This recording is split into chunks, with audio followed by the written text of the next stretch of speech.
pagi, Shalom. Jemaat yang dikasihi Tuhan, kita akan memulai ibadah pada pagi hari ini. Mari kita masuk dalam saat teduh. Saat teduh dimulai.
Jemaat saya undang untuk berdiri.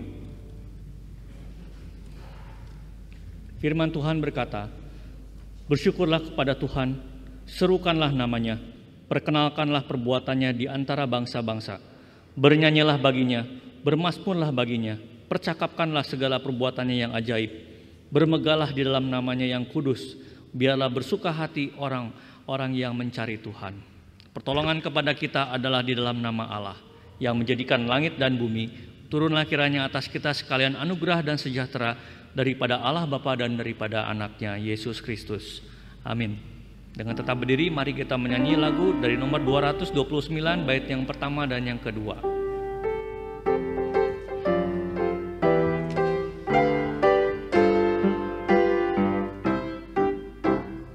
Ajaib anugerah Yesus, dosaku terhapus.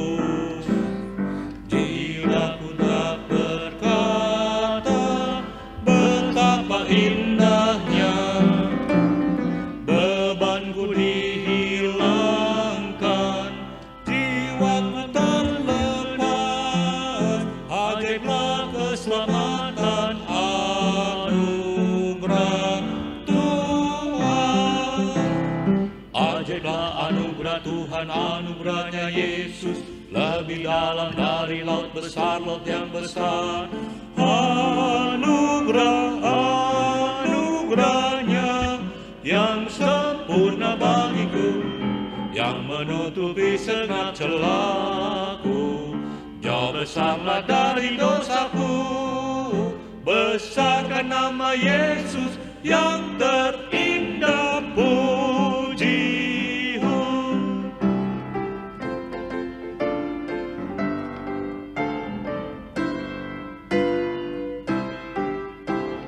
Ajaib anugerah Yesus, dapatkan yang sesat, olehnya diampuni, selamat sempurnalah. Rantainya diuraikan, beri kemerdekaan. Ajaiblah keselamatan anugerah Tuhan. Ajaiblah anugerah Tuhan, anugerahnya Yesus, lebih dalam dari laut besar, laut yang besar.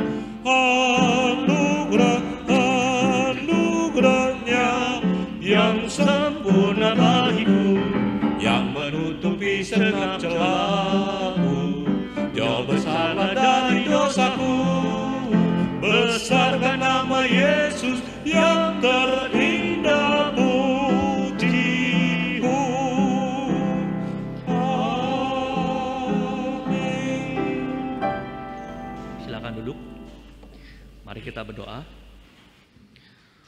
Bapa kami yang di surga, dengan kasih-Mu Engkau telah menjadikan kami, dengan kasih-Mu Engkau telah menjaga kami, dan dengan kasih-Mu Engkau juga hendak menjadikan kami sempurna.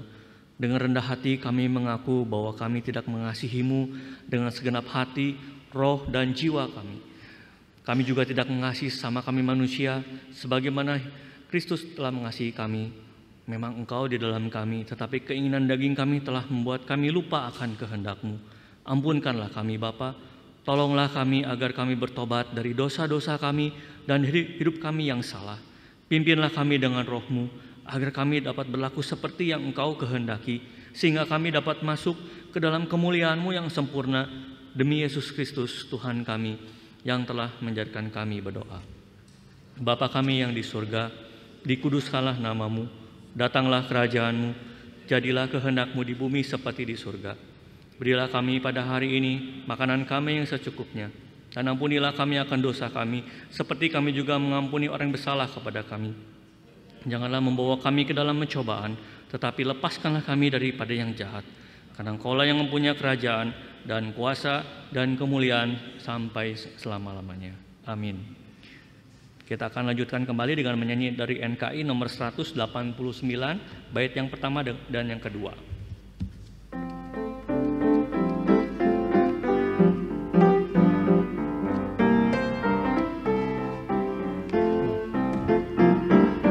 Dalam hatiku ada gemar, Yesus telah memberi sentosa. Aku tidak lagi mengejar, karena Tuhan berjaga. Yesus, Yesus Tuhan, nama yang baru, yang mempercukupkan keselamatan jiwaku.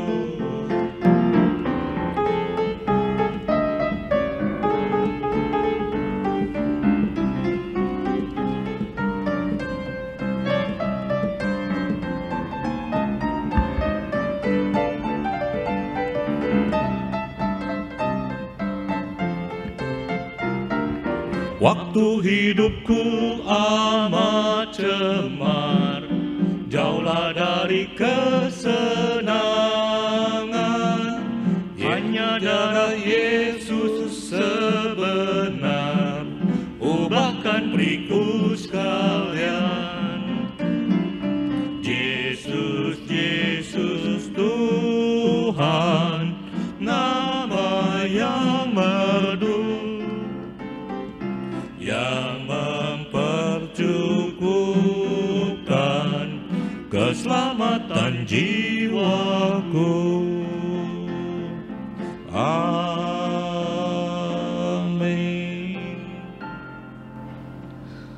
Responsoria pada minggu ini diambil dari Mazmur 40 ayat yang pertama sampai dengan yang ke-6. Mazmur 40 ayat yang pertama sampai dengan yang ke-6. Bila jemaat sudah mendapatkannya, saya undang untuk berdiri.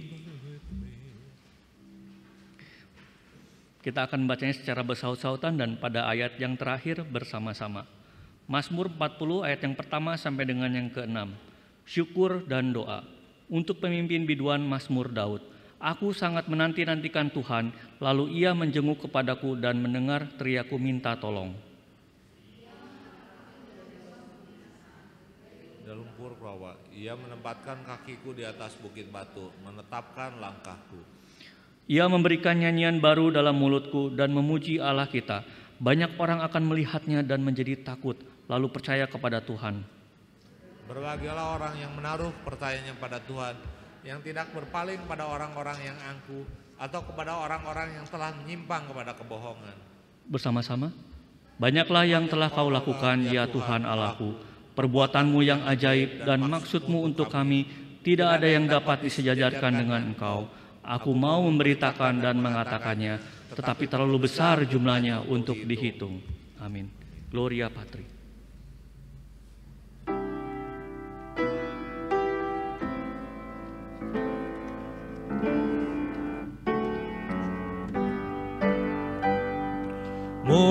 Mulia bagi Bapa, bagi Anak serta Roh Kudus, dari permulaannya, sekarang dan akan jadi selama-lamanya.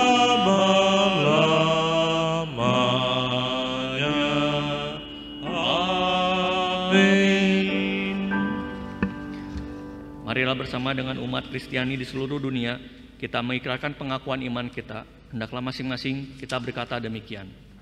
Aku percaya kepada Allah, Bapa yang Maha Kuasa, Khalik langit dan bumi, dan kepada Yesus Kristus, Anaknya yang tunggal Tuhan kita, yang dikandung daripada Roh Kudus, lahir dari Maria, yang berderita di bawah pemerintahan Pontius Pilatus, disalibkan, mati dan dikuburkan, turun ke dalam kerajaan maut.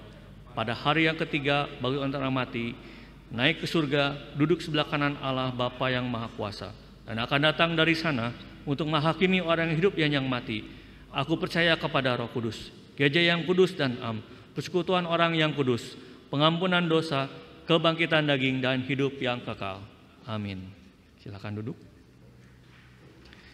Kita akan mempersiapkan hati kita untuk masuk dalam doa syafaat yang akan dipimpin oleh Bapak Pendeta Ade Gunawan. Mari kita menyanyi lagu dari NKI nomor 148, bait yang pertama dan yang ketiga.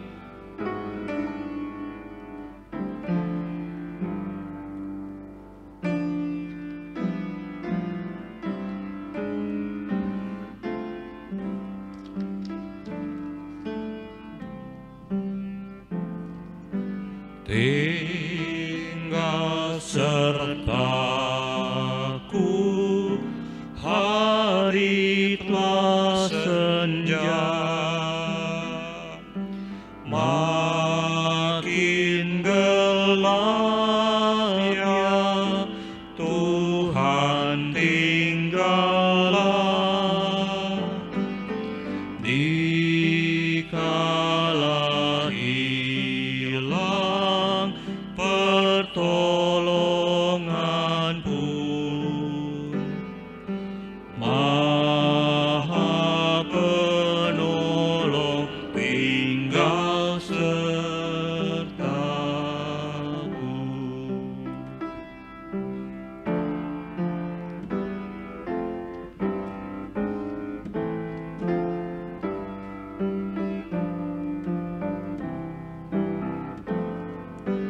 Aku perlukan Engkau tiap jam dalam cobaan, Kaulah ku genggam. Siapa penuntun yang setaramu, siang dan malam tinggal sertaku.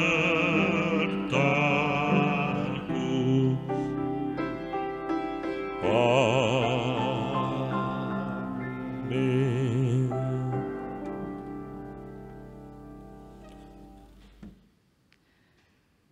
Bapa kami yang di sorga, Tuhan yang maha murah dan maha kasih, inilah doa dan harapan kami ya Tuhan, supaya Tuhan senantiasa tinggal bersama-sama kami. Kami boleh berada bersama-sama Tuhan, kami boleh senantiasa berlindung di dalam perlindungan dan berkat-Mu. Tuhan, oleh karena kemurahan-Mu, kami mau mengucap syukur atas segala berkat dan pemeliharaan-Mu ya Bapa. Sepanjang minggu yang telah lewat sampai pada saat ini, kami boleh memperoleh kekuatan dan kesehatan yang baik. Kami boleh diberkati di dalam segala pekerjaan dan usaha kami. Kami boleh menikmati sukacita di dalam keluarga dan pelayanan kami.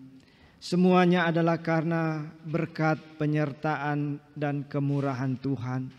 Pada saat ini Tuhan, dalam ibadah ini sekali lagi kami mau menyerahkan hidup kami di minggu yang baru ini ke dalam tangan kuasa dan penyertaan Tuhan. Terima kasih ya Bapa. Kami ingin berdoa dan menyerahkan bangsa dan negara kami, pemerintah kami yang ada, Presiden Jokowi beserta dengan wakil dan juga para menteri dan semua aparat negara dari pusat sampai ke seluruh daerah.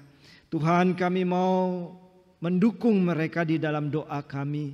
Kiranya Engkau senantiasa mengaruniakan hati yang takut akan Tuhan, supaya mereka dengan penuh tanggung jawab boleh melaksanakan tugas panggilannya di tengah-tengah bangsa kami. Kami berdoa kiranya Engkau mengaruniakan hikmat dan bijaksana, bahkan kuasa daripada Tuhan menyertai mereka, supaya setiap kebijakan yang diambil boleh sungguh-sungguh mendatangkan kebaikan bagi rakyat kami semua. Tuhan, kami berdoa khususnya untuk penanganan COVID-19. Kami berdoa kiranya Engkau berkati semua langkah-langkah yang dilakukan. Kami berdoa untuk para dokter dan perawat, semua rumah sakit yang digunakan, peralatan dan obat-obat. Tuhan, kami mohon kiranya Engkau berkati supaya boleh melalui kuasa dan kasih-Mu ya Bapa, dapat berhasil memberikan pertolongan dan kesembuhan bagi banyak orang.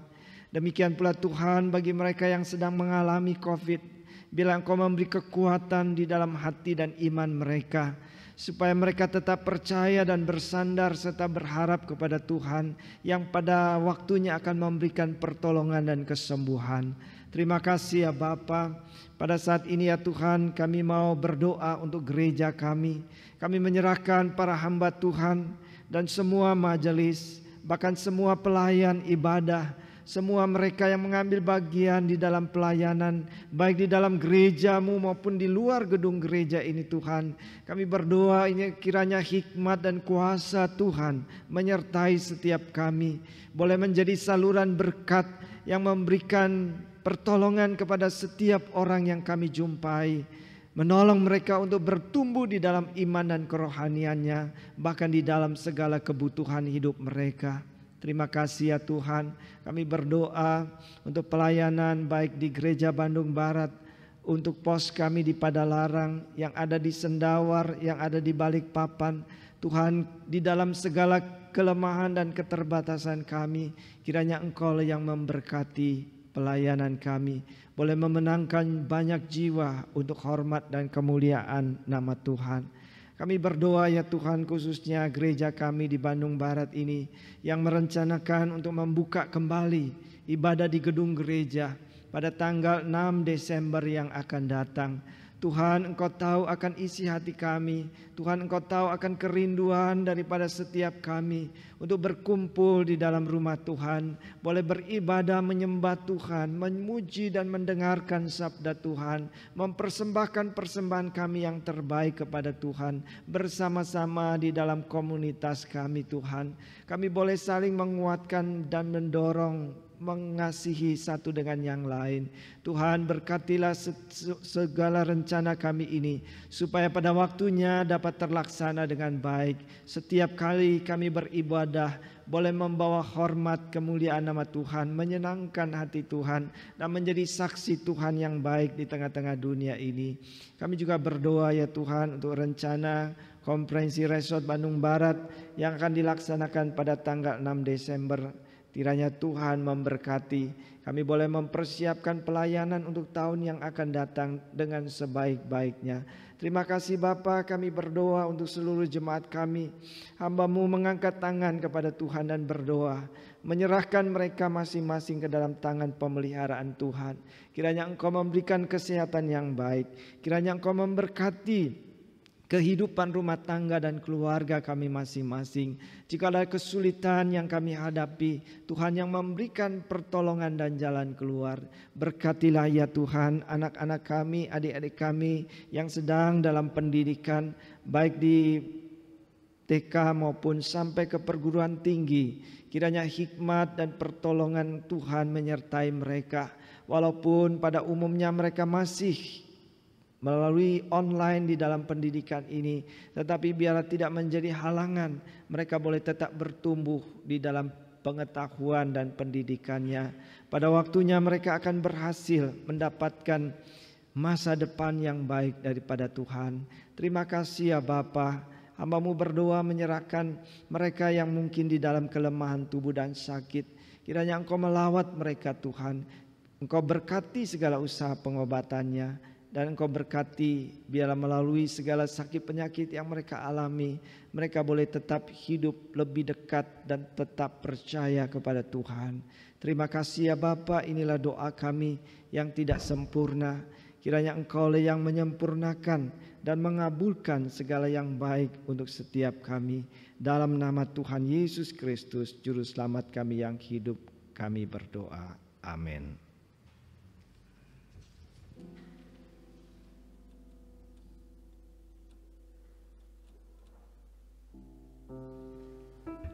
Tibalah saatnya kita memberikan persembahan kepada Tuhan. Saya mengundang tugas untuk maju ke depan. Firman Tuhan berkata, hendaklah masing-masing memberikan menurut kerelaan hatinya, jangan dengan sedih hati atau karena paksaan, sebab Allah mengasihi orang yang memberi dengan sukacita. Tuhan adalah gembalaku, takkan kekurangan aku. Ia membaringkan aku di padang yang berumput hijau. Ia membimbingku ke air yang tenang. Ia menyegarkan jiwaku. Ia menuntunku di jalan yang benar oleh karena namanya. Sekalipun aku berjalan dalam lembah kekelaman,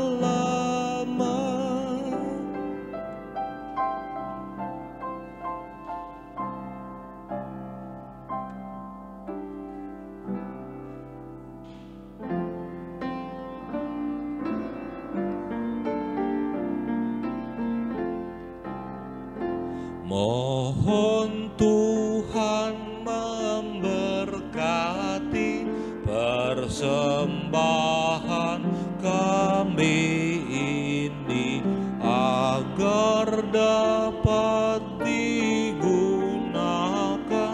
untuk kemuliaan Tuhan. Amin.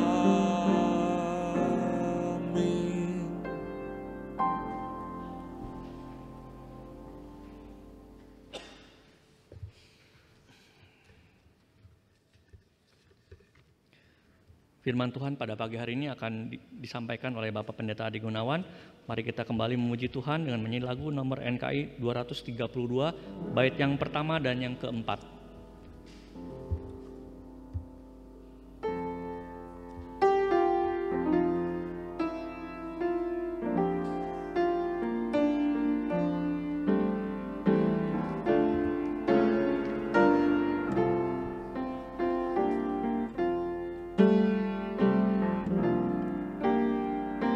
Sungguh lembut Tuhan Yesus memanggil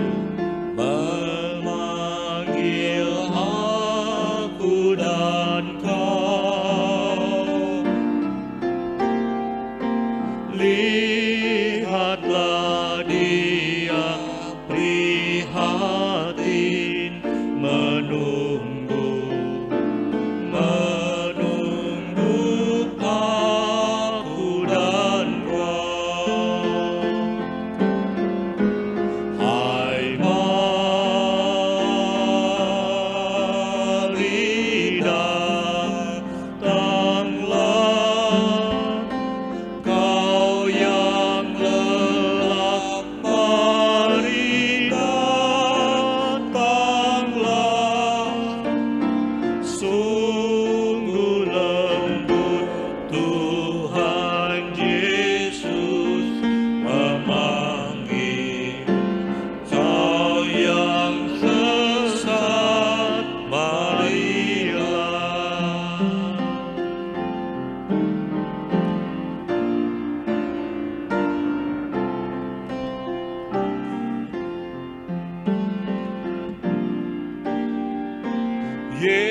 berjanji memberikan kasih-Nya kepada aku dan kau.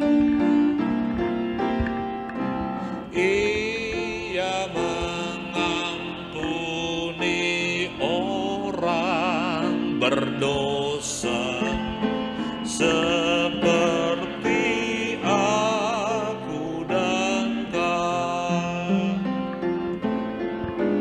Hai, mari datanglah,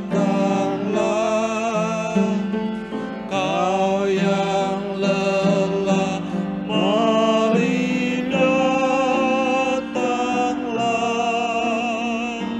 Sungguh lembut Tuhan Yesus memanggil kau yang sesat, marilah.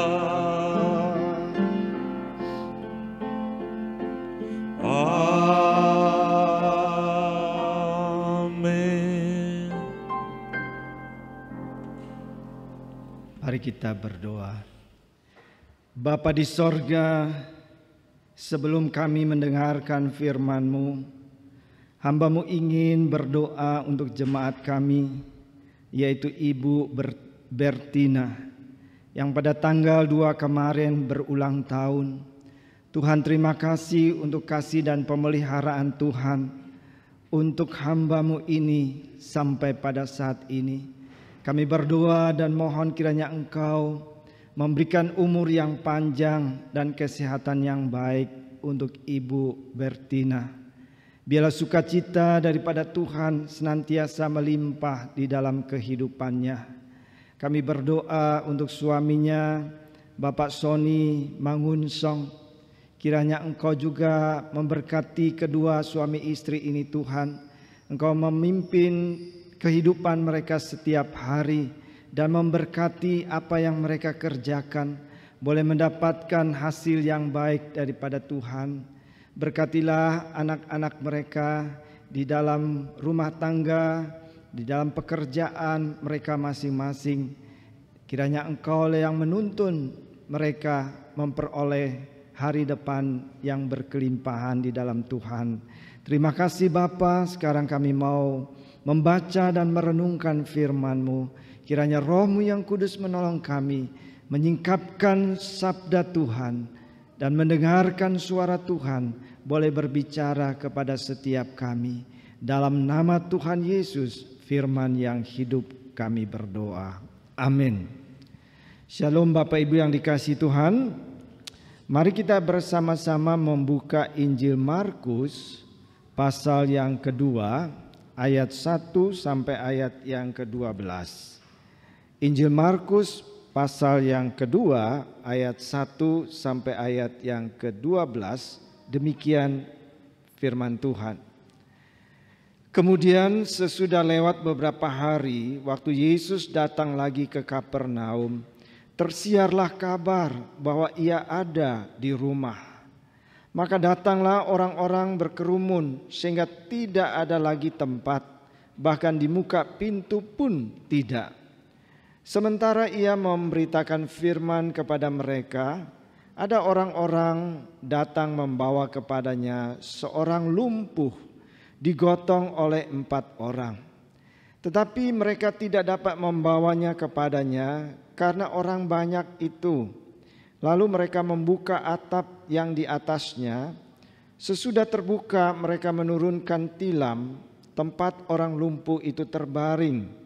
Ketika Yesus melihat iman mereka, berkatalah Ia kepada orang lumpuh itu, "Hai anakku, dosamu sudah diampuni." Tetapi di situ ada juga duduk beberapa ahli Taurat. Mereka berpikir dalam hatinya, "Mengapa orang ini berkata begitu? Ia menghujat Allah. Siapakah yang dapat mengampuni dosa selain daripada Allah sendiri?" Tetapi Yesus segera mengetahui dalam hatinya bahwa mereka berpikir demikian. Lalu Ia berkata kepada mereka, Mengapa kamu berpikir begitu dalam hatimu? Manakah lebih mudah mengatakan kepada orang lumpuh ini, dosamu sudah diampuni, atau mengatakan, bangunlah, angkatlah tilammu dan berjalan? Tetapi supaya kamu tahu, di dunia ini Anak Manusia berkuasa mengampuni dosa. Berkatalah ia kepada orang lumpuh itu, kepadamu kukatakan, bangunlah, angkatlah tempat tidurmu dan pulanglah ke rumahmu. Dan orang itu pun bangun, segera mengangkat tempat tidurnya dan pergi keluar di hadapan orang-orang itu, sehingga mereka semua takjub lalu memuliakan Allah, katanya, yang begini belum pernah kita lihat. Sampai demikian pembacaan firman Tuhan. Ibu bapa dan saudara-saudara yang dikasihi oleh Tuhan, dalam pembacaan Alkitab pada saat ini kita menemukan bahwa ketika Yesus di dalam perjalanan pelayanannya, Alkitab mengatakan pada waktu ia berada di Kapernaum di dalam rumah seseorang sambil mengajar firman Tuhan kepada orang banyak, rumah itu penuh sesak karena begitu banyaknya orang yang datang. Saudara-saudara, bahkan dikatakan di dalam ayat Alkitab tadi, tidak ada lagi tempat, bahkan di muka pintu pun tidak. Rumah itu sudah padat, penuh sesak, dan tidak bisa orang jalan dan bergerak mungkin. Sangat padat rumah itu oleh banyak orang. Saudara-saudara, kalau kita membaca di dalam pasal 1 ayat 21 sampai 33, di situ kita bisa melihat bahwa mereka datang berbondong-bondong kepada Yesus untuk dua hal: mendengarkan khotbahnya dan memperoleh pertolongannya. Saudara-saudara, dalam ayat-ayat dalam pasal 1 itu dikatakan ketika mereka mendengarkan Yesus berkhotbah dan mengajarkan firman Tuhan, mereka sangat takjub oleh karena Yesus berkhotbah, mengajar penuh dengan kuasa Allah. Tidak seperti orang-orang yang lain, guru-guru yang ada pada masa itu. Saudara-saudara, oleh karena itu Alkitab mengatakan pada waktu itu mereka membawa banyak orang sakit dan Yesus menyembuhkan orang-orang yang sakit. Bahkan ada orang yang dirasuk oleh roh jahat, roh setan, iblis. Yesus mengusir dan roh jahat itu keluar daripada orang yang dirasuknya. Sehingga orang banyak itu mengatakan bahwa siapakah orang ini sehingga roh-roh jahat pun taat kepadanya. Lalu Alkitab mengatakan bahwa tersiarlah kabar tentang Yesus di seluruh negeri itu. Itu sebabnya orang banyak berbondong-bondong datang ingin mendengarkan khotbah dan ingin mengalami pertolongan dan mujizat daripada Allah. Saudara-saudara, kalau pada zaman ini pun, kalau muncul seseorang yang bisa menyembuhkan orang lumpuh, orang tuli dengan kesembuhan yang ajaib, yang ilahi, pasti sebuah kota, sebuah negeri akan menjadi gempar. Apalagi Yesus membangkitkan orang mati. Itulah sebabnya kemanapun Yesus pergi, orang banyak berbondong-bondong mengikuti dia. Nah, pada waktu itu Alkitab mengatakan bahwa ada seorang lumpuh yang digotong oleh 4 orang temannya.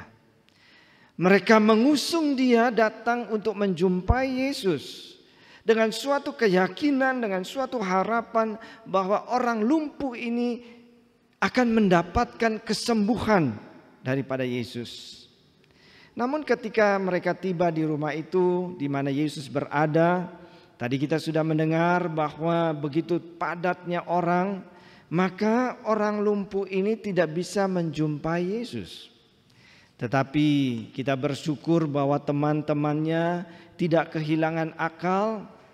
Alkitab mengatakan bahwa kemudian mereka membongkar atap rumah itu, lalu mereka mulai menurunkan orang lumpuh itu tepat di depan Yesus.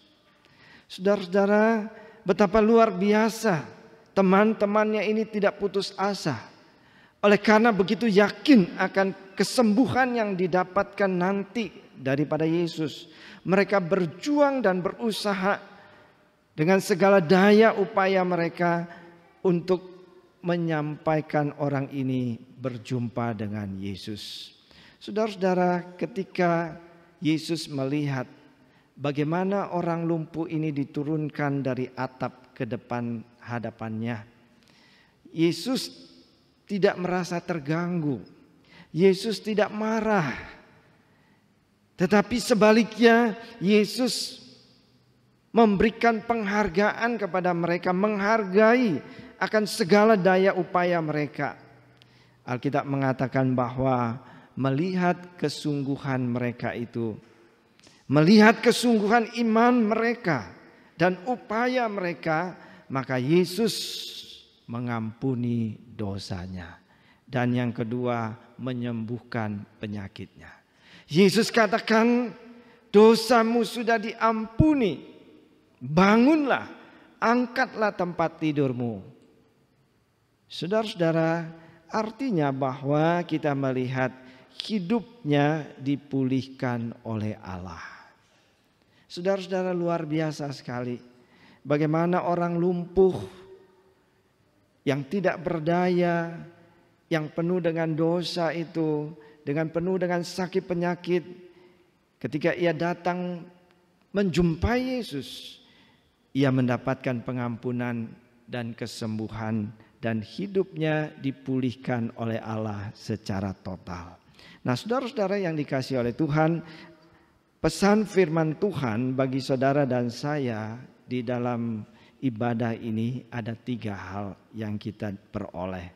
Yang pertama, yaitu bahwa Yesus adalah Allah yang berkuasa mengampuni dosa kita. Yesus berkata kepada orang lumpuh itu, "Hai anakku, dosamu sudah diampuni." Saudara, mereka datang untuk mendapatkan kesembuhan dari penyakit lumpuh orang ini.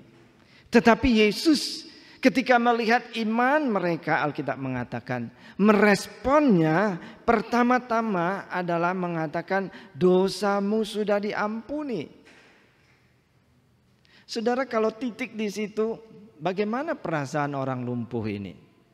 Sudah bertahun-tahun dia terikat, tidak berdaya di dalam kelumpuhannya. Lalu ketika berjumpa dengan Yesus, hanya mendapatkan satu kalimat yang mengatakan dosamu sudah diampuni.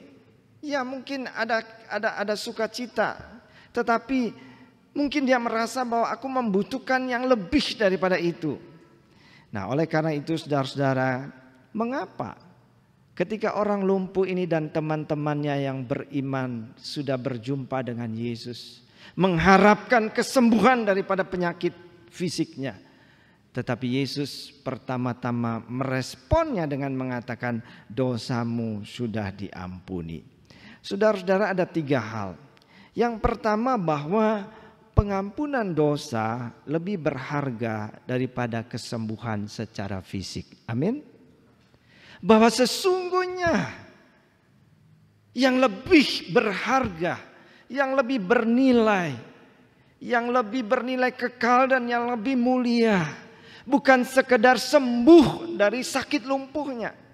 Mungkin itu terasa penting bagi orang lumpuh ini, tetapi Yesus melihat yang lebih jauh, lebih dalam, lebih berharga, yaitu ia harus mendapatkan pengampunan atas segala dosa-dosanya. Yang kedua adalah bahwa kemungkinan penyakit daripada orang ini adalah karena dosa. Karena dosa, maka dia mengalami kelumpuhan. Oleh karena itu, sebelum Yesus menyembuhkannya, Yesus katakan bahwa dosamu diampuni. Yesus membereskan dulu penyebabnya, yaitu dosanya, mendapatkan pengampunan supaya ia boleh mendapatkan kesembuhan. Saudara-saudara, kadang-kadang dosa menjadi penghalang untuk pertolongan daripada Tuhan. Kadang-kadang dosa menjadi penghalang di mana kita bisa menikmati berkat yang dicurahkan oleh Allah kepada kita. Alkitab Perjanjian Lama mengatakan, bukannya tangan Tuhan kurang panjang atau telinga Tuhan kurang tajam mendengar seruan dan tangisan kita, permohonan kita. Tetapi yang menjadi penghalang itu adalah dosa-dosa dan kesalahan kita yang belum kita bereskan dengan Tuhan. Itu menjadi suatu yang menutupi tingkap-tingkap langit dalam tanda petik, di mana Allah mencurahkan berkat-Nya kepada kita. Yang ketiga, saudara, supaya orang banyak tahu bahwa di dalam dunia ini Anak Manusia berkuasa mengampuni dosa. Saudara, ketika Yesus katakan, "Hai anakku, dosamu diampuni." Lalu Alkitab mengatakan bahwa ada ahli-ahli Taurat, orang-orang Farisi di sekitar Yesus. Kemudian mulai di dalam hatinya mengomel, memprotes apa yang Yesus lakukan. Mereka berkata di dalam hatinya, siapa orang ini sehingga ia bisa mengampuni dosa? Tidak ada seorang pun yang sanggup dan boleh dan patut untuk mengampuni dosa selain daripada Allah. Saudara-saudara, kita tahu bahwa Yesus kemudian mengatakan, supaya kamu tahu bahwa Anak Manusia berkuasa mengampuni dosa. Aku berkata kepadamu, mana yang lebih mudah? Mengatakan dosamu sudah diampuni, atau bangun dan berjalanlah. Maka Yesus kemudian mengatakan, supaya kamu tahu bahwa Anak Manusia berkuasa mengampuni dosa manusia. Aku berkata kepadamu, hai engkau yang lumpuh, bangun dan angkatlah tempat tidurmu dan berjalanlah. Saudara-saudara yang dikasihi oleh Tuhan, coba kita belajar sedikit pada kesempatan ini. Mengapa orang menjadi sakit? Menurut data-data firman Tuhan, pengajaran Alkitab, ada beberapa hal yang saya dapatkan. Yang pertama, seperti dugaan dalam perikop ini adalah karena dosa. Mazmur 107 ayat yang ke-17 mengatakan, ada orang-orang yang menjadi sakit oleh sebab kelakuan mereka yang berdosa dan disiksa oleh kesalahan-kesalahan mereka. Jadi saudara-saudara, memang betul ada salah satu faktor kemungkinan seseorang menderita sakit yang serius akibat daripada dosa dan kesalahannya. Maka Allah mengizinkan sakit penyakit itu. Lalu kemudian di dalam Ulangan pasal 30 ayat 19 kita menemukan bahwa ada orang yang berada di dalam kutuk oleh karena ia berbalik meninggalkan Tuhan. Saudara-saudara, Tuhan Allah berkata kepada umat-Nya, hai umatku Israel, umat kesayangan Tuhan, ada dua hal yang dapat engkau alami dalam hidupmu. Kutuk ataukah berkat. Kutuk ataukah berkat Allah yang baik. Nah, di situ dikatakan, kuperhadapkan kehidupan dan kematian, berkat dan kutuk di dalam hidupmu.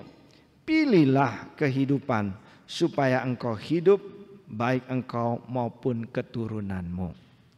Saudara-saudara, umat Allah di dalam perjanjian lama dikatakan oleh Tuhan, jikalau engkau mengikut Tuhan Allahmu dengan setia, engkau beriman, percaya, bersandar, engkau senantiasa sujud menyembah Dia di dalam ibadah dan cintamu yang tulus, maka berkat daripada Allah akan menyertai kehidupanmu.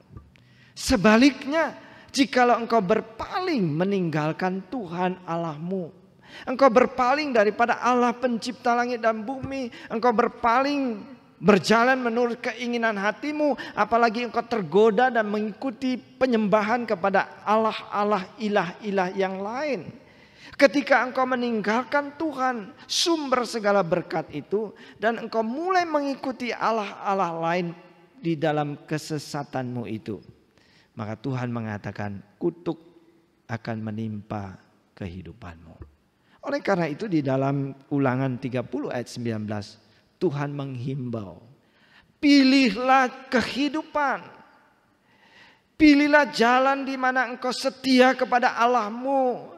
Pilihlah jalan di mana engkau jangan sekali-kali berpaling daripada Tuhanmu. Di dalam keadaanmu yang hebat, lalu kemudian engkau merasa diri begitu hebat, engkau mampu untuk mengatasi segala sesuatu, engkau mampu mendapatkan segala keberhasilan, lalu engkau mulai berpaling meninggalkan Tuhan. Nah, itu hal yang kedua.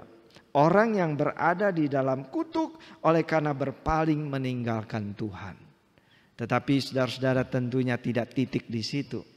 Oleh karena Allah dengan kasih karunia dan anugerahnya terus berseru, kembalilah kepadaku.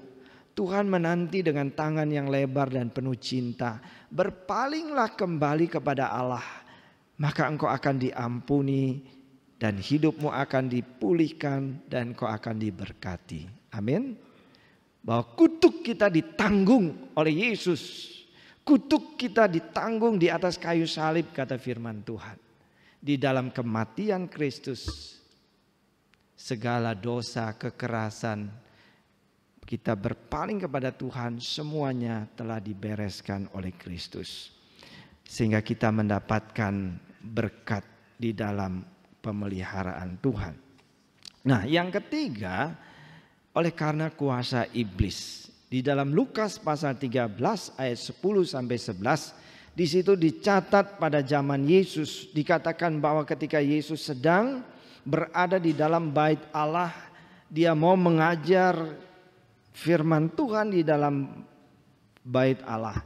Dicatat di situ, ada seorang perempuan yang telah 18 tahun dirasuk oleh roh jahat iblis, setan-setan, sehingga ia sakit sampai bungkuk punggungnya dan tidak dapat berdiri lagi dengan tegak. Saudara, Alkitab mencatat dengan jelas, oleh karena kuasa iblis, sehingga ada seorang perempuan 18 tahun lamanya ia menjadi bungkuk, menderita dan tidak bisa berdiri tegak. Lalu Alkitab mengatakan Yesus menghampiri perempuan ini dan kemudian menjamahnya dan menyembuhkan dia. Nah, kemudian dalam Yakobus pasal 1 ayat 14, di situ kita menemukan bahwa orang yang menderita sakit oleh karena kesalahannya sendiri. Di situ dikatakan bahwa tiap-tiap orang dicobai oleh keinginannya sendiri, karena itu ia diseret dan dipikat oleh keinginan yang salah itu, sehingga akhirnya ia jatuh di dalam dosa, melakukan hal-hal yang salah yang mendatangkan hal-hal yang buruk dalam kehidupannya. Ya, kalau engkau misalnya kita lihat orang di luar ya, karena mencuri dia digebukin, karena mencuri ia dipenjarakan, lalu kemudian rumah tangganya berantakan dan seterusnya ya. Jadi orang dipikat oleh keinginan yang salah, lalu kemudian dosa melingkupi kehidupannya, dan akibat daripada dosa itu mendatangkan hal-hal yang buruk. Yang kelima, diizinkan oleh Tuhan untuk mendidik anak-anaknya. Kisah Rasul pasal 9 ayat 17. Kisah tentang bagaimana Paulus yang pada waktu itu masih bernama Saulus, seorang Yahudi yang sangat menentang Tuhan Yesus. Lalu kemudian ia ingin menyiksa dan membunuh orang-orang Kristen pada masa itu. Tetapi di dalam perjalanan ke Damsyik, ketika dia melakukan niatnya yang jahat itu, Tuhan menampakkan diri kepadanya. Tuhan Yesus menampakkan diri di dalam suatu cahaya yang begitu kuat sampai dia jatuh dari kuda. Lalu saudara-saudara, ada suara Tuhan mengatakan, Saulus, Saulus, mengapa engkau menganiaya aku? Lalu Saulus tersadar dan mengatakan, siapakah engkau Tuhan? Aku tidak menganiaya engkau. Tentunya di dalam hatinya ia berkata seperti itu. Saudara-saudara, penganiayaan kepada orang-orang percaya, orang-orang Kristen zaman itu dikatakan oleh Yesus, engkau menganiaya aku. Dari peristiwa itu saudara, Tuhan menemplah dia.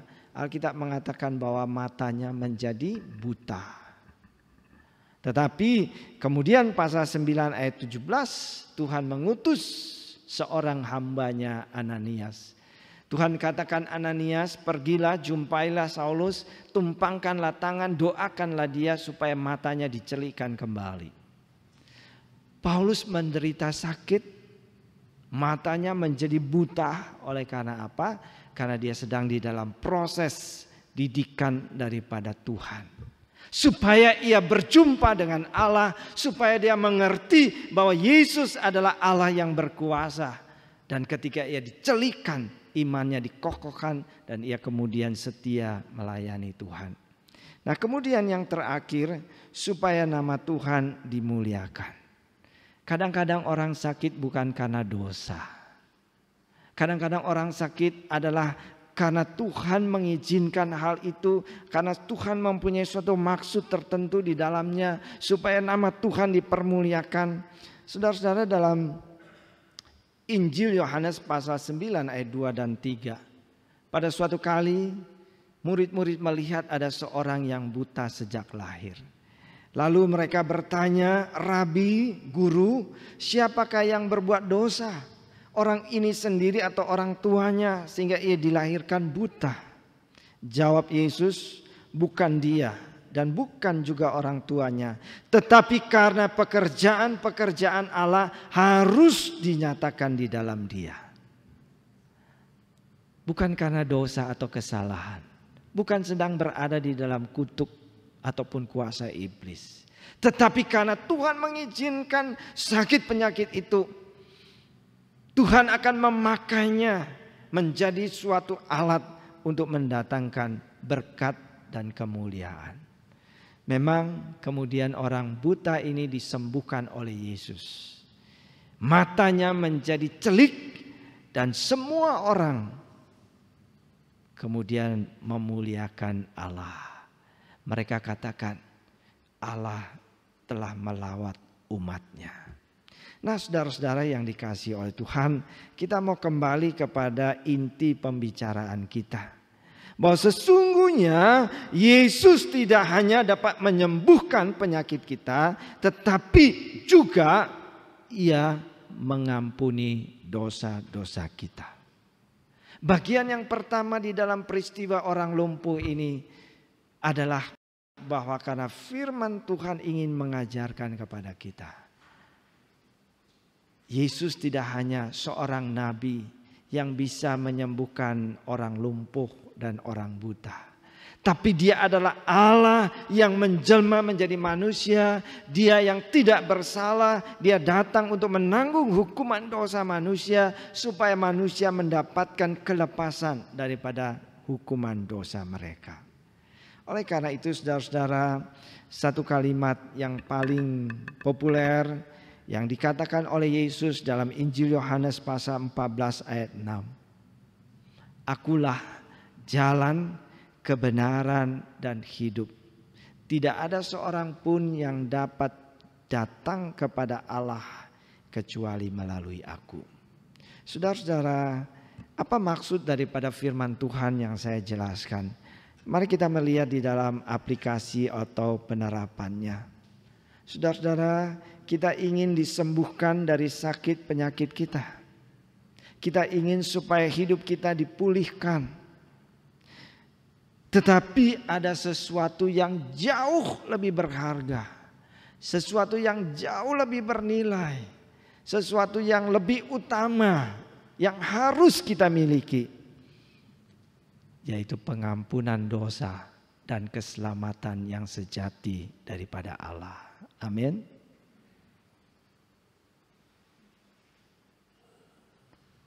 Oleh karena itu saudara-saudara, bagaimana dengan saudara dan saya?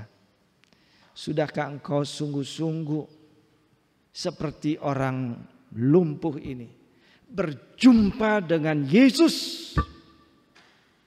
Bukan hanya engkau mendapatkan kesembuhan secara fisik, tetapi sungguh-sungguh perjumpaan dengan Kristus itu mendapatkan pengampunan dan keselamatan yang kekal. Berapa lama kita hidup di dalam dunia? Mungkin 100 tahun. Tetapi kemudian saudara dan saya, yang terpenting di dalam kekekalan itu adalah segala dosa kita, kesalahan dan pelanggaran kita sungguh-sungguh sudah dibereskan di dalam kayu salib daripada Kristus. Amin. Sehingga kita bisa menikmati kemuliaan dan kebahagiaan yang kekal selama-lamanya di dalam sorga bersama dengan Tuhan. Nah, sekarang yang kedua, saudara-saudara, bahwa dalam perikop ini kita menemukan bahwa Yesus adalah Allah yang berkuasa memulihkan hidup kita. Kalau kita perhatikan keadaan orang lumpuh ini, yang pertama tentu dia menderita secara fisik, tidak bisa jalan.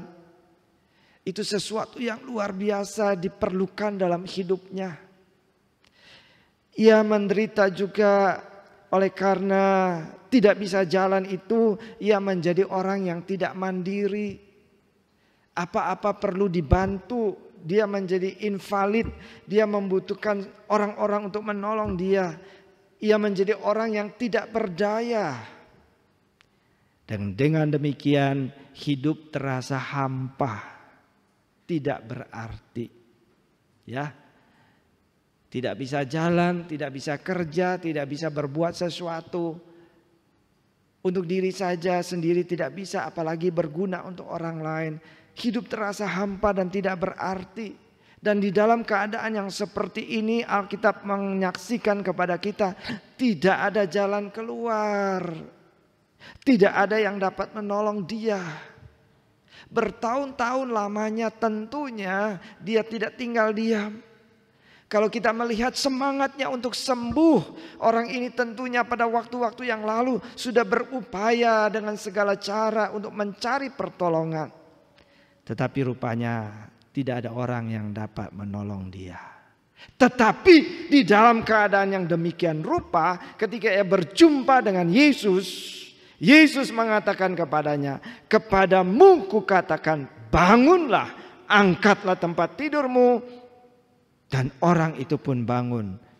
Lalu kemudian mengangkat tempat tidurnya dan ia pergi keluar. Sehingga mereka semua takjub dan memuliakan Allah. Saudara-saudara yang dikasihi oleh Tuhan. Adakah di antara kita yang sedang menderita sakit? Sakit yang serius. Yang membuat saudara tidak berdaya. Adakah di antara kita yang sedang terpuruk? Kita menjadi orang-orang yang invalid, yang tidak berdaya, yang tidak bernilai, yang tidak berharga, yang tidak bisa berbuat apa-apa. Yang faktanya memang tidak berguna dan menjadi tekanan bagi kehidupan kita yang merasa tidak berarti. Saudara-saudara, hari ini kita mendengarkan firman Tuhan. Ketika tidak ada jalan keluar. Ketika tidak ada orang yang mampu menolong kita. Datanglah kepada Yesus. Di dalam iman percayamu. Datanglah kepada Yesus. Karena ia berkuasa untuk menyembuhkan kita. Menolong kita. Dan memulihkan kehidupan kita. Amin. Yang terakhir saudara-saudara, yang ketiga dari perikop ini, kita menemukan bahwa pentingnya komunitas yang sehati dan seiman. Saudara-saudara yang dikasihi oleh Tuhan, betapa pentingnya komunitas yang sehati dan seiman. Dalam perikop ini pasal 2 ayat 5 dan ayat yang ke-11, di situ kita melihat ketika Yesus melihat iman mereka, berkatalah ia kepada orang lumpuh itu, "Hai anakku, dosamu sudah diampuni. Hai anakku, bangunlah, angkatlah tempat tidurmu." Dan seketika itu juga hidupnya dipulihkan. Dosanya diampuni dan dia mendapatkan kesembuhan dan arti daripada hidup. Saudara-saudara, kalau kita perhatikan bagian ini dengan baik-baik, keselamatan dan pemulihan hidup daripada orang lumpuh ini dapat terjadi oleh karena apa? Karena dia berada di dalam komunitas. Komunitas daripada teman-teman yang sehati. Komunitas dari teman-teman yang seiman. Yang hidup saling mengasihi, saling menolong, saling mendukung, saling menopang satu dengan yang lain. Amin. Yesus katakan, ketika ia melihat iman mereka, kita bersyukur bahwa orang lumpuh ini berada di dalam komunitas. Komunitas orang-orang yang beriman kepada Allah. Komunitas orang-orang yang memiliki kepedulian dan kasih. Komunitas di mana orang-orang yang ingin supaya temannya mendapatkan pertolongan, kebaikan dan berkat dari Allah.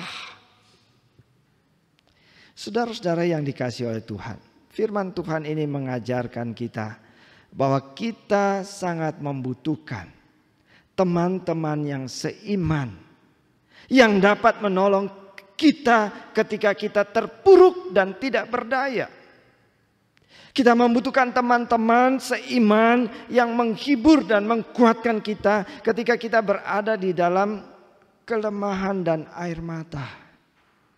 Bahkan teman-teman yang berani untuk menegur dan mau membimbing kita ketika kita salah melangkah. Mereka dengan tulus dan penuh cinta menasihati, menegur, menghajar dan membimbing kita supaya kita berjalan di jalan yang benar. Amin. Saudara-saudara, di dalam 1 Korintus pasal 15 ayat 33, di sana dikatakan, janganlah kamu sesat. Pergaulan yang buruk merusak kebiasaan yang baik. Dengan siapa saudara bergaul? Kalau engkau bergaul dengan orang-orang yang sering meragukan Tuhan, orang-orang yang malas untuk beribadah, orang-orang yang merasa menganggap remeh doa-doa kepada Allah, engkau akan diseret untuk berperilaku seperti itu. Tetapi jikalau engkau berada di dalam komunitas yang mencintai Tuhan, yang menghormati Allah di dalam hidupnya, yang begitu rindu untuk belajar firman Tuhan, bahkan mempunyai hati yang takut akan Tuhan, yang mau taat kepada firman Tuhan, pergaulan yang baik akan menolong saudara menjadi orang Kristen yang baik dan bertumbuh. Amin. Saudara-saudara, itulah sebabnya di dalam Ibrani pasal 10 ayat 25. Janganlah kita menjauhkan diri dari pertemuan-pertemuan ibadah kita, seperti yang dilakukan oleh banyak orang. Hendaklah kita menjadi orang yang setia beribadah. Saudara, kita baru saja punya pengalaman berbulan-bulan lamanya. Karena COVID, karena pandemi, kita tidak bisa beribadah bersama-sama di dalam gedung gereja. Kita kemudian ditolong dengan satu cara melalui online, kita ibadah di rumah. Kita bisa, jikalau engkau saudara dengan tulus mengikutinya, menyembah Tuhan, mendengarkan sabda Tuhan, memberikan persembahan syukurmu, maka engkau menikmati berkat daripada ibadah itu walaupun online. Tetapi itu hanya untuk masa-masa darurat. Memang betul Tuhan ada di mana-mana. Memang betul ibadah itu adalah perjumpaan pribadi seseorang dengan Allah. Memang betul ibadah tidak tergantung oleh ruang dan waktu dan seterusnya. Betul di dalam keadaan yang tidak memungkinkan. Tetapi jikalau kesempatan itu sudah datang kembali, Alkitab mengatakan janganlah kamu menjauhkan diri dari pertemuan-pertemuan ibadah. Kenapa saudara? Apa bedanya engkau beribadah online sendiri di rumah, di kebun, di mana engkau berada, dengan ibadah bersama-sama di dalam gedung gereja? Kita kembali kepada firman Tuhan tadi. Sebagai umat Tuhan, sebagai anak-anak Tuhan, saudara dan saya membutuhkan komunitas. Komunitas orang-orang yang percaya kepada Tuhan. Komunitas orang-orang yang mau saling memperhatikan satu dengan yang lain. Yang mau menolong satu dengan yang lain. Yang mau menegur satu dengan yang lain. Supaya kita di dalam komunitas orang-orang beriman boleh bertumbuh di dalam kerohanian kita. Dan kita boleh dituntun untuk berjalan di dalam kebenaran firman Tuhan. Amin. Itu sebabnya tidak cukup orang ibadah di dalam gedung gereja yang isinya 400-500 orang. Tetapi gereja membuat kelompok-kelompok kecil. Baik itu mungkin persekutuan wanita, persekutuan anak-anak. Sampai kepada kelompok-kelompok kecil. Sel grup, komsel. Untuk apa? Karena kita sudah belajar daripada firman Tuhan pada saat ini. Engkau dan saya membutuhkan teman-teman. Mungkin 3, 5, 7, 10, 12 orang. Orang-orang yang menjadi teman-teman seiman kita. Kita boleh bersama-sama menyembah Tuhan. Kita boleh sama-sama belajar firman Tuhan. Kita boleh sama-sama menghibur, menguatkan, menasihati. Saling menuntun satu dengan yang lain. Supaya saudara dan saya sungguh-sungguh menjadi orang Kristen yang terus maju, bertumbuh, berbuah, menjadi berkat bagi banyak orang dan mempermuliakan nama Tuhan. Amin. Amin. Mari kita berdoa. Tuhan, terima kasih untuk firman-Mu yang Kau beritakan kepada kami pada saat ini. Mungkin ada di antara kami ya Tuhan, hanya mengharapkan kesembuhan secara fisik. Mungkin ada di antara kami yang selama ini hanya berharap berkat-berkat jasmani daripada Tuhan. Tuhan, tolonglah kami untuk mencari berkat yang terbesar, berkat yang termulia, berkat yang paling berharga, berkat yang bernilai kekal, yaitu keselamatan di dalam Kristus, di mana kami mendapatkan pengampunan dosa-dosa kami, dan kami mendapatkan hidup kekal bersama Tuhan di dalam sorga. Tuhan, hamba-Mu mengangkat tangan dan berdoa. Mungkin pada saat ini Tuhan, ada di antara kami yang mendengarkan firman Tuhan. Ada di antara kami yang sedang berdoa pada saat ini Tuhan. Mereka merasa hidupnya sedang terpuruk, tidak berdaya. Mereka di dalam persoalan-persoalan besar yang tidak dapat diatasinya. Tidak ada orang yang mampu menolong dan tidak ada jalan keluarnya. Tuhan, jangan biarkan mereka di dalam keputusasaannya.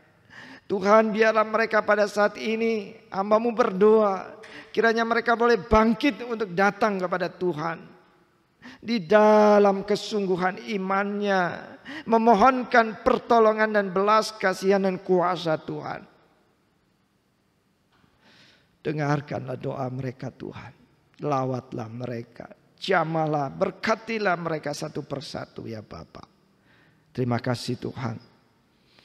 Tolonglah kami boleh hidup dalam komunitas anak-anak Tuhan yang seiman, yang sehati, yang saling mengasihi. Bila kami boleh menjadi berkat dan juga diberkati oleh teman-teman seiman kami. Terima kasih Tuhan. Dalam nama Tuhan Yesus, firman yang hidup, kami berdoa. Amin.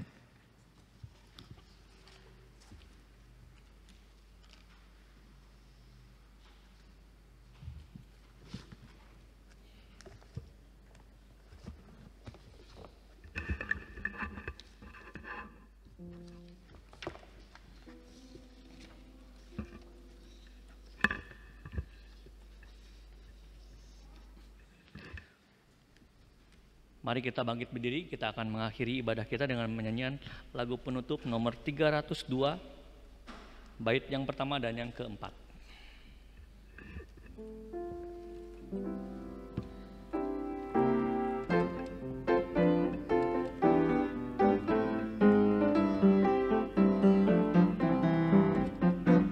Iring bahwa Tuhan saja ada damai sepenuh, tiada lain jalan selamat cuma oleh darah-Mu. Aku hendak iring Tuhan yang melindungi jiwaku, akan jadi sama Tuhan itu rindu dan dendamku.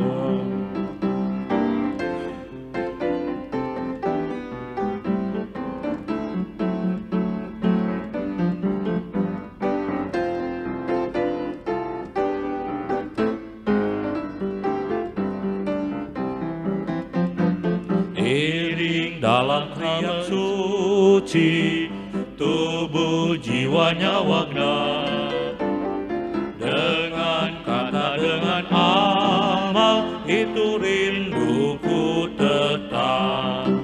Aku hendak iring Tuhan yang melindungi jiwaku, akan jadi sama Tuhan itu rindu dendamku.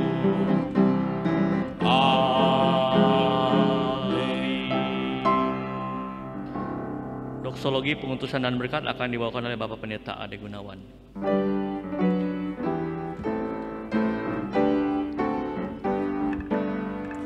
Kepada Allah beri puji, serta kepada Al-Masih, Roh Kudus muliakan, berkuasa dan berkasihan. Amin.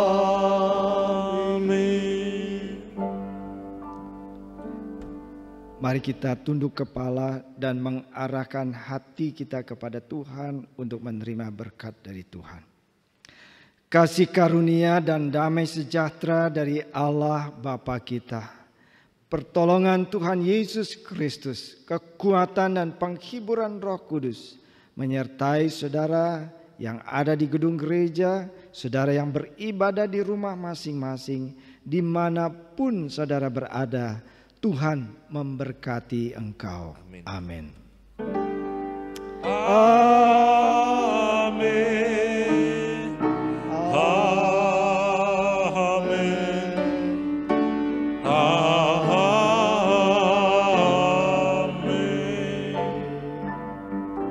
Silakan duduk, doa teduh kebaktian selesai.